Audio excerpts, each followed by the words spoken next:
দেখতে দেখতে 17টা রোজায় চলে আসলাম। আর 17টা রোজার ইফতারি বানানো চলছে। প্রতিদিনই চিন্তা করা লাগে যে ইফতারি আছে কী বানাবো, কিন্তু ঘুরে ফিরে সেই একই ইফতারি, একই আয়োজন। এখানে অল্প কিছু পেঁয়াজু বানানো হয়েছে, আরও আছে, পাশাপাশি তো আরও অনেক জিনিস বানানো হয়েছে, সেগুলো সবই রেখে দিয়েছি। কারণ যেহেতু আমাদের গ্যাসের সমস্যা, তাই আমাদেরকে দুপুর 2টা থেকেই সব কিছুর বানানো শুরু করতে হয়। তারপরেও দেখা যায় যে আমরা গ্যাস ঠিকমতো পাই না। তারপরে আবার ইফতারির কিছুক্ষণ আগেই গ্যাস আসে। তো এই তো আমি পেঁয়াজু অল্প কিছু ছিল, সেগুলো বানিয়ে শেষ করছি। তো এভাবে করেই আসলে গ্যাসের সাথে তাল মিলিয়ে আমাদের আপাতত চলতে হয়। স্বপ্নিল এখানে কী করছে বুঝতে পারছি না। স্বপ্নিল ঘুরে ফিরে দেখছে যে আজকের ইফতারির আয়োজনে কি করা হয়েছে, ও দেখছে। আর ও কিন্তু আমাদেরকে ইফতারি বানাতে এবং ইফতারি রেডি করাতে খুবই সহযোগিতা করে। আব্বা যেন কি যা ধুয়ে সেগুলো রোদ্রে দিচ্ছে। আমার আব্বার ধোয়াটা খুবই সুন্দর, এমনভাবে ধোয় যে সেটা যে কী দিয়ে যে ধুয়েছে আমার আব্বা সেটাই বলা মুশকিল, একেবারেই সাদা ধবধপা হয়ে যায়। আর এই তো গাজর কেটে নিলাম, শশা কুচি, আর এখানে সব কিছু তৈরি। আর কাগজ দিয়ে রাখতে হয় কারণ। আর এখানে রাস্তার কাজ চলছিল, এখন প্রায় শেষের পথে। ওরা রড দিয়ে ঢাকনা বানানোর কাজ শুরু করে দিয়েছে। প্লাস্টিক দিয়ে ঢেকে কী কাজ করছিল অনেকক্ষণ থেকেই দেখতে পাচ্ছি। আর এই রাস্তাটা ঈদের আগে কমপ্লিট হবে কিনা বুঝতে পারছি না।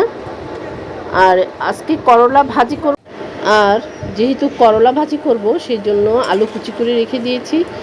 আর গ্যাসের সমস্যার জন্য এখানে পেঁয়াজগুলো খুব একটা ভালো হয়নি, অল্প গ্যাসে ভাজি হচ্ছিল বলে কালারটাও ভালো আসেনি। সব কিছু প্রায় শেষের পথে। আজকে বুটের ডাল রান্না করব, বাচ্চারা বুটের ডাল খেতে খুবই পছন্দ করে।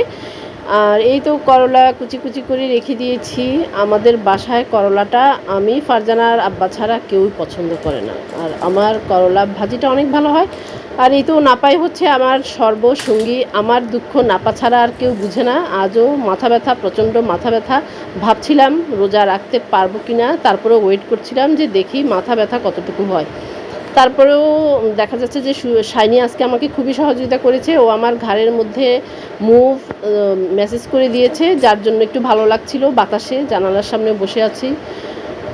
তারপরে বাইরে তো প্রচণ্ড রৌদ্র ছিল আজকে, ভালোই লাগতেছিল। সব কিছুর দিকে যতই তাকাই ততই ভালো লাগে। খুব ধুলা বালি এগুলাও উঠতেছিল,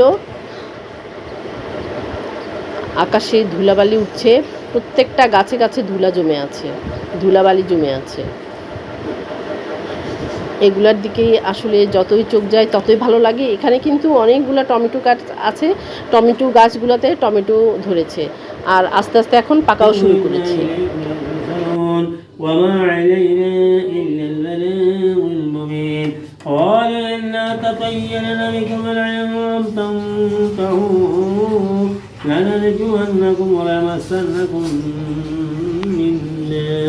عذاب أليم قالوا طوعيكم معكم عن ذكرتم بل أنتم قوم مسرفون وجاء من أقصى المدينة رجل يسعى قال يا قوم اتبعوا المرسلين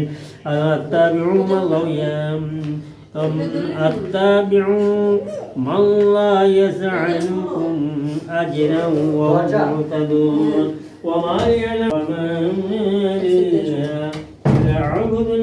17টা রোজা ঠিক এভাবে করেই পার করলাম। এই তো, আর মাথা ব্যথাটা তো নিত্যদিনের সঙ্গী, এটা তো আর বলার অপেক্ষা রাখে না। তো এই তো সারাবেলা, প্রতিদিন, সারাদিন, সপ্তাহ, দিন, মাস এভাবেই যাচ্ছে। সবাই ভালো থাকেন, সুস্থ থাকেন, সবার জন্য শুভকামনা রইল। আল্লাহ হাফেজ।